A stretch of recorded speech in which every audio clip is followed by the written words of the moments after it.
voici les titres de ce journal. 8e journée de protestation à Alger et dans plusieurs wilayas du pays. Nous verrons dans cette édition les premières images en direct des manifestations de ce vendredi 12 avril à proximité notamment de la Grande Poste. Et nous nous intéressons dans cette édition au secteur de la santé avec la réhabilitation du plus ancien établissement hospitalier de la ville de Saïda qui ouvrira ses portes l'année prochaine. Nous parlerons également de la lutte anti-cancer à Béchar et l'importance de la prévention et du diagnostic précoce dans le pronostic vital. Et pour terminer, nous irons à Tamanrasset pour parler de cette passion des Algériens, celle de l'élevage des oiseaux. Ces dernières années, ce sont les oiseaux en provenance d'Afrique qui sont de plus en plus commercialisés. Bienvenue à tous. Je le disais à l'instant, Alger vibre ce vendredi au rythme des manifestations. Comme vous pouvez voir sur ces images en direct, des rassemblements imposants ont lieu à proximité de la Grande Poste. Les manifestants réclament, dans leur 8e vendredi de contestation, le départ du système politique en place. Les marcheurs scandent donc de nombreux slogans qui réclament des solutions politiques immédiates.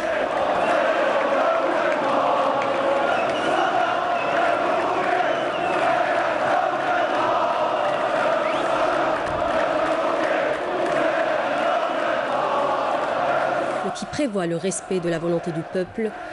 Je rappelle également qu'un important dispositif de sécurité est déployé à Alger pour encadrer cette journée de manifestation.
Nous l'annoncions en titre, le secteur de la santé dans la wilaya de Saïda à l'ouest du pays sera renforcé bientôt au service depuis les années 70. Le plus ancien établissement hospitalier de la ville connaît une grande opération de mise à niveau et de réhabilitation. L'hôpital ouvrira ses portes l'année prochaine, une aubaine pour les habitants de la région. Reportage Mohamed Rida Bouzienne, récit Soumia Zerouali.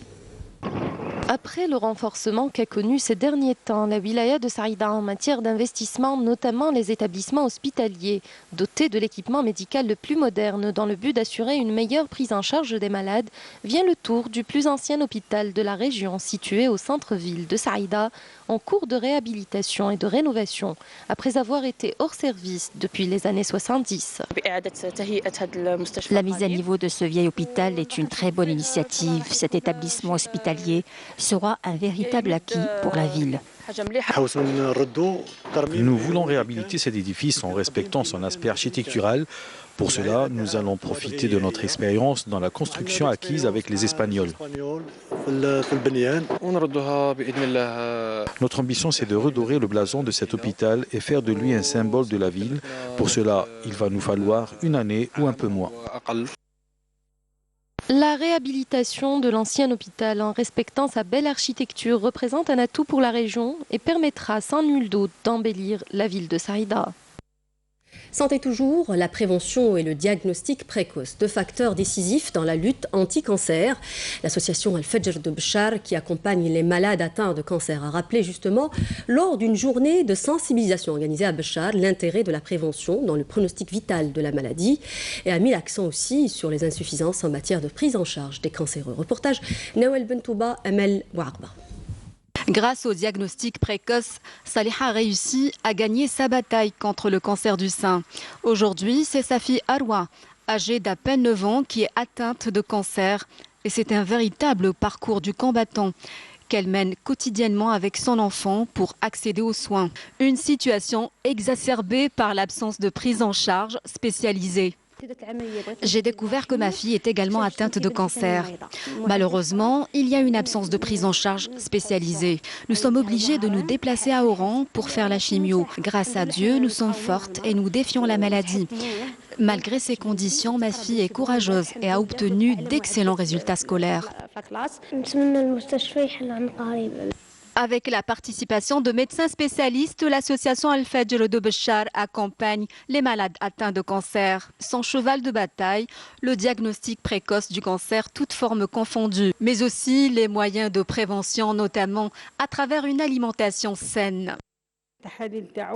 Toute personne doit faire des analyses car la détection d'un cancer à un stade précoce permet de mieux prendre en charge la maladie. Nous accompagnons une cinquantaine de malades et nous espérons nous occuper d'un plus grand nombre à l'avenir.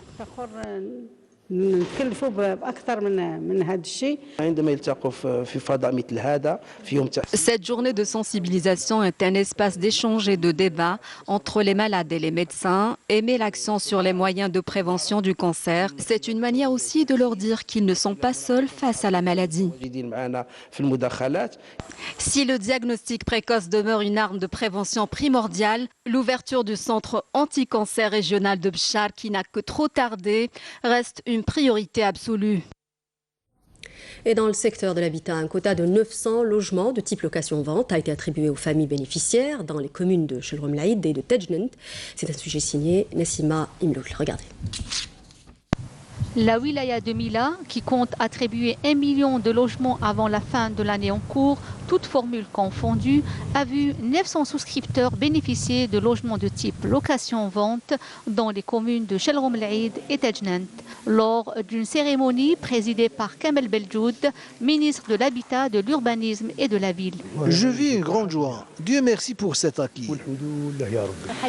C'est une joie indescriptible. Nous pourrons enfin passer un bon ramadan dans notre nouvelle maison. Je suis vraiment contente d'avoir mon propre logement.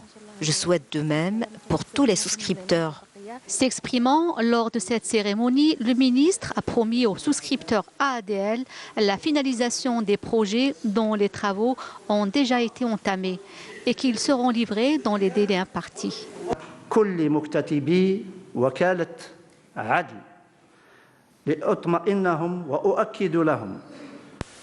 Je rassure tous les souscripteurs à la formule AADL et leur confirme que toute personne ayant effectué le paiement de la première tranche bénéficiera de son logement et que tous les programmes inscrits couvrent toutes les demandes.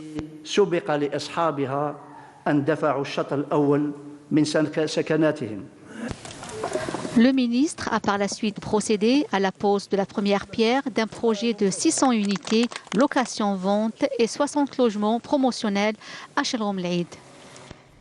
Et dans le cadre du développement local toujours, 685 familles ont été raccordées au gaz de ville dans la ville de Djidjel, plus précisément dans la commune de Ouled Yahya Khedrouch. Cette opération s'inscrit dans le cadre de l'amélioration des conditions de vie des populations dans les zones rurales et montagneuses. Reportage Nourdine Ben Absa, Bedia Amarni. À Djidjel, le gaz de ville est en train d'arriver dans les zones rurales. Le cas à Ouled Yahya Khedrouch, où 685 foyers viennent d'être raccordés au réseau de gaz après tant d'années d'attente.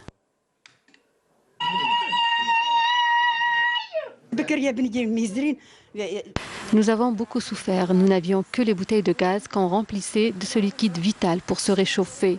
Maintenant, alhamdoulilah, je suis contente d'avoir le gaz naturel et on s'est débarrassé des bonbons de gaz.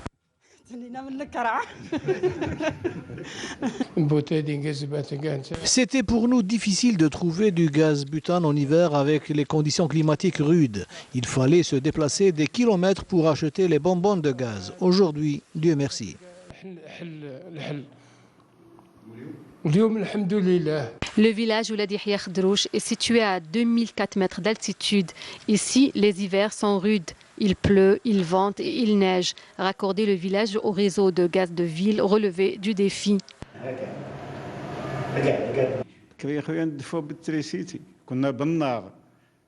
Avant, on se réchauffait au bois, à l'électricité et avec du gaz butane. Dieu merci, nos maisons sont mieux chauffées maintenant. C'est une fierté pour tout Algérien et Algérienne d'être raccordé au réseau de gaz naturel. C'est une fierté pour l'État algérien, pour tous ses efforts dans ce domaine. Les jours à venir, nous alimenterons les régions rurales de Sidi Marouf et de Chakfa en gaz de ville.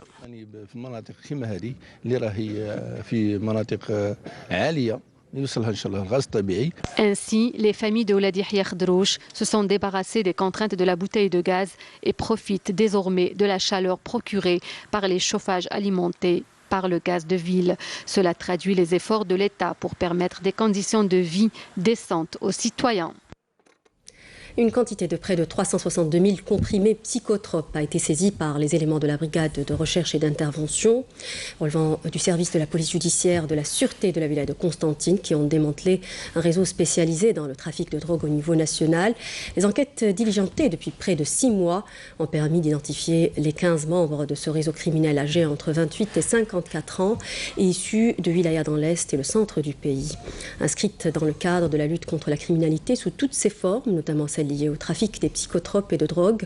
Cette opération, considérée comme étant la plus importante du genre, a permis de confisquer plusieurs équipements utilisés dans la falsification de documents officiels, 4 téléphones portables, 2 véhicules et une quantité de drogue et des sommes d'argent, 2 armes blanches et une bouteille de gaz lacrymogène. Après l'achèvement de toutes les procédures judiciaires, les mises en cause ont été présentées devant le parquet. Et l'actualité dans le monde résumée par Jazia Bayou, et nous commençons par les manifestations au Soudan contre le coup d'État ayant destitué le président Omar el-Béchir.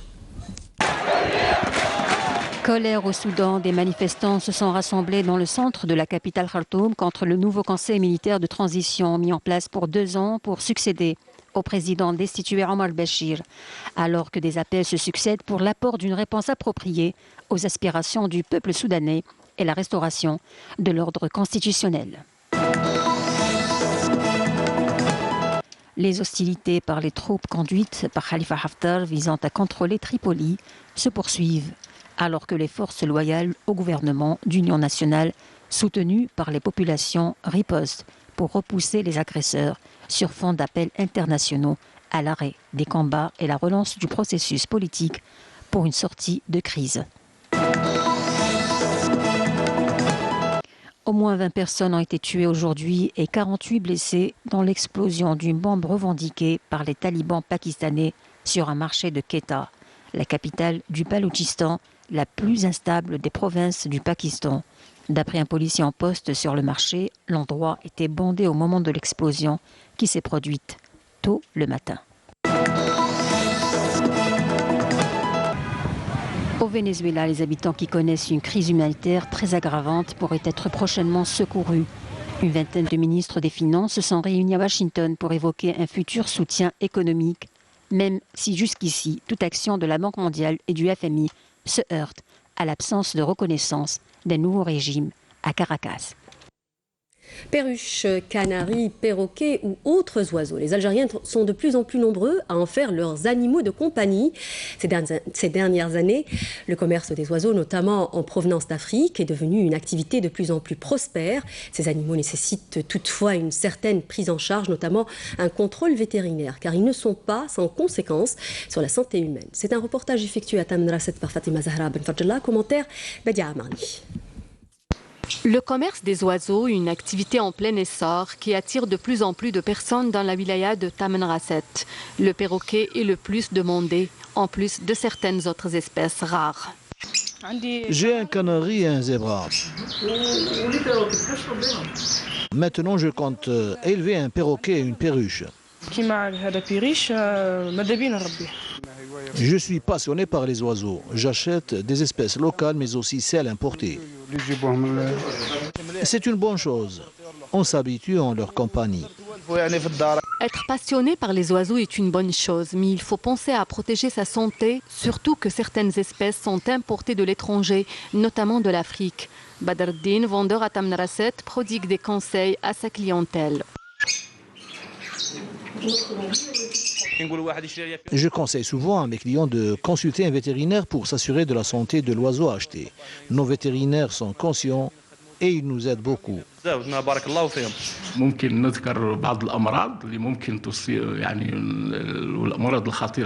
Nous pouvons citer certaines maladies. L'une des plus dangereuses et connue de tous est la grippe aviaire qui se transmet de l'oiseau à l'homme, surtout que ces oiseaux sont élevés dans les familles, d'où les dangers de tomber malade. Ces oiseaux sont souvent commercialisés, même dans d'autres wilayas du pays. Le contrôle vétérinaire est devenu une nécessité pour éviter la prolifération de certaines maladies. Donner des agréments aux vendeurs par les services vétérinaires est aussi nécessaire. Et c'est la fin de ce journal. Merci de nous avoir prêté attention. Tout de suite, la météo de Fariel Chir. N'oubliez pas de nous rejoindre sur les réseaux sociaux, Facebook ou encore la chaîne YouTube de Canal Algérie. Excellent après-midi sur Canal Algérie. Au revoir.